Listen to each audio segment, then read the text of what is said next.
Predstavljanje knjige doktora znanosti Branka Dubravice okupilo je veliki broj posjetitelja.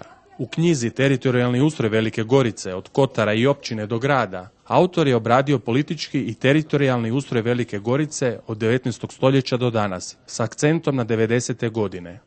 Mi smo uzeli u okvir knjige razdoblje od 120 godina da bismo došli do onog do čega smo danas došli, a to je do razvoj područja upravnog i teritorijalnog od Kotara i općine na kraju do grada.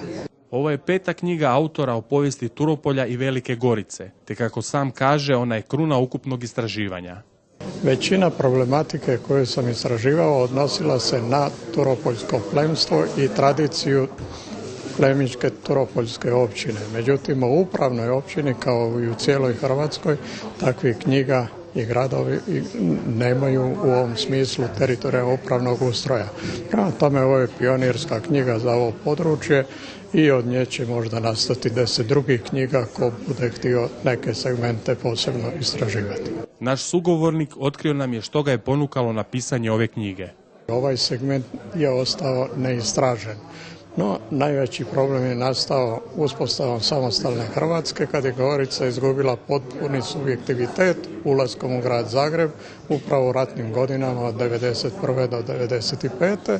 i odgovor na to stanje bio je akcija za povrat koja je uslijedila i uspjela 1995.